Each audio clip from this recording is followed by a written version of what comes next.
आणि अखंड हिंदुस्थानाचे आराध्य दैवत छत्रपती शिवाजी महाराज यांच्या राज्याभिषेक सोहळ्यात 350 वर्ष पूर्ण होत आहेत। याचंच औचित्य साधून शिवरायांचे विचार हे प्रत्येकाच्या घराघरापर्यंत पोहोचले पाहिजेत, प्रत्येक व्यक्तीच्या काळजापर्यंत कोरले पाहिजेत। हाच मुख्य हेतू ठेवून आपल्या इस्लामपूरचे भाग्यविधाते आदरणीय निशिकांतदादा पाटील यांच्या संकल्पनेतनं ही शिवस्वराज्य यात्रा संपूर्ण इस्लामपूर तालुक्यामध्ये निघालेली आहे। आज या शिवस्वराज्याचा हेतू तुम्हाला कळालेलाच असेल की शिवराय मनामनात आणि शिवराय घराघरात। आज ही वेळ शिवस्वराज्य यात्रा काढण्याची का आली तर आपण 21व्या शतकात जगत असताना शिवविचार हे विसरत चाललेलो आहोत। ते शिवविचार विसरून चालणार नाही तर ते शिवविचार आपण आत्मसात करण्याची वेळ आलेली आहे।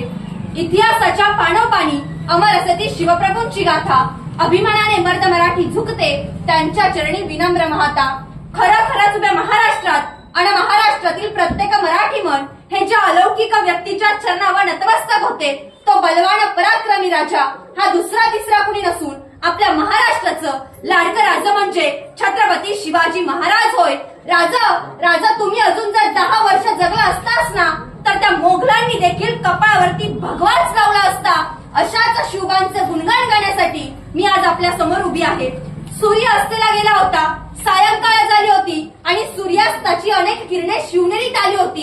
19 फेब्रुवारी हा दिवस अमर झाला होता आणि याच तर दिवसाला शिवबा जन्माला आला होता। शिवबाच्या जन्मानं संपूर्ण शिवनेरी धन्य झाली होती आणि ज्योतिष बुवा शिवबांची पत्रिका बनवत असताना निशब्द झाले होते। त्यांना काय बोलावे हे सुचेना, कारण त्या पत्रिकेमध्ये ना या महाराष्ट्राचं भाग्य दडलं होतं। ओसाड पडलेल्या स्वप्नांना हिरवाईने दाटणारे शिवबांच्या जन्म आले होते। पत्रिका बघता ज्योतिषबुवा म्हणाले की हा मुलगा हा खूप मोठा भाग्यवान आहे, या बाळाचा पराक्रम अमर होईल व या महाराष्ट्राचा इतिहास जर कुणी पडताळून पाहिला तर सर्वप्रथम शिवबांचेच नाव आपल्या मुखाशी येईल। एका मागून एक दिवस त्या क्षणाची वाट पाहत होते ज्या क्षणी शिवबराजांना नाव घेऊन संबोधले जाणार होते। नाव ठेवण्याची वेळ आली त्यावेळेस राजमाता जिजाऊ म्हणाल्या, स्वराज्य स्थापन करेल हा बाजीराव जीवाची, देते वचन मी आज माऊली शिवाची। अहो त्या जिजामातेनं शिवबांना लिहायला वाचायला शिकवले होते, खूप गोष्टी सांगितल्या होत्या, त्यात पराक्रमाच्या महाभारताच्या कथा असायच्या। पण शिवबराजांना पराक्रमाच्या गोष्टी फार जास्त उडत असल्यामुळे ते बारकाईने ऐकत असत। शिवबराजांना कायम वाटायचं की आम्ही देखील त्या पराक्रमी राजांसारखा पराक्रमांचा डंका वाजवावा, पण आपल्या जिजामातेला कायम वाटायचं की आपण गुलाम आणि आपला हा देश गुलामींची लाचारी, त्यांचा तो दुबळेपणा योग्य नाही, म्हणून आपला मुलगा हा शूर झाला पाहिजे। म्हणून त्या शिवबांना कायम सांगायच्या, बाळा शिवबा आपण शूर झाला पाहिजे आणि या महाराष्ट्राला गुलामगिरीच्या अंधारातून सुखमय उजेडात न्यायचे आहे। रात्री झोपताना त्याच्या अंगाई शिवबांना ऐकवायच्या ना, त्यात सुद्धा त्या अतिशय संताप व्यक्त करायच्या।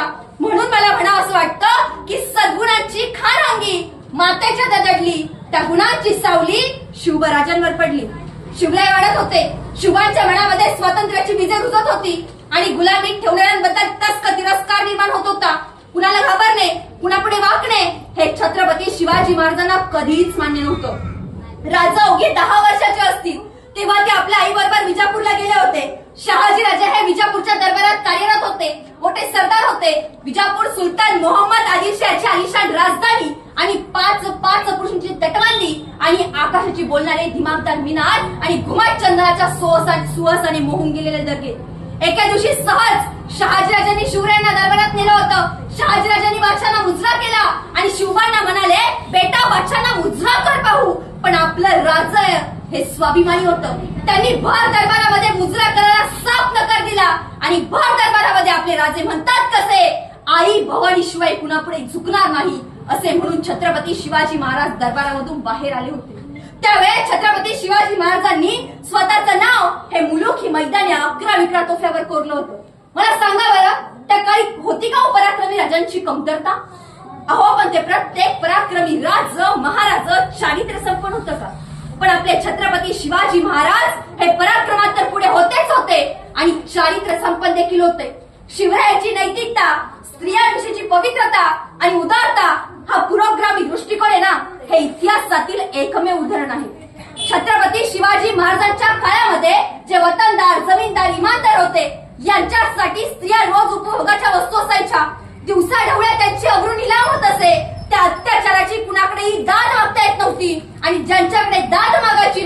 ते अब्रू लुटणारे असायचे. 26 जानेवारी 1645 रोजी रांजणगावच्या बाबाजी भिकाजी गुजर पाटलानं एका गरीब शेतकऱ्याच्या तरुण पोरीला सर्वांसमक्ष उचलून नेलं होतं.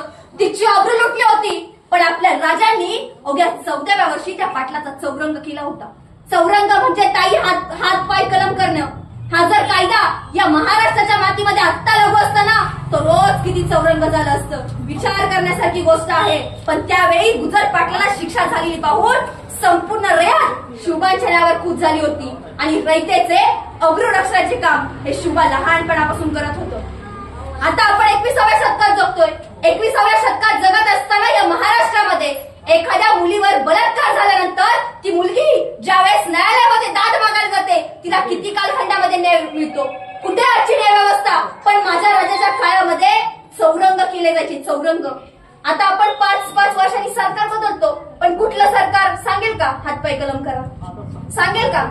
पण जर या महाराष्ट्राच्या मातीमध्ये जन्माला आलेल्या प्रत्येक माणसानं शिवविचार आत्मसात केले ना, तर या महाराष्ट्रामध्ये कोणत्याही मुलीवर बलात्कार होणार नाही. आज ही शिवस्वराज्य यात्रा काढण्याची वेळ यासाठीच आलेली आहे.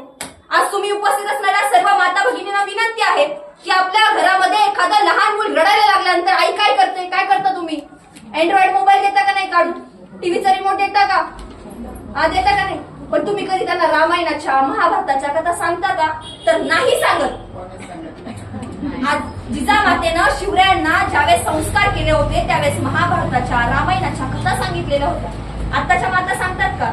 वाटतं प्रत्येकाला की छत्रपती शिवाजी महाराज जन्माला यायला पाहिजेत, पण आपल्या घरात नको, ते दुसऱ्याच्या घरात जन्माला यायला पाहिजेत. या शिवस्वराज्य यात्रेमधनं आपण सर्वांनी एक अनमोल संदेश घेऊन जा.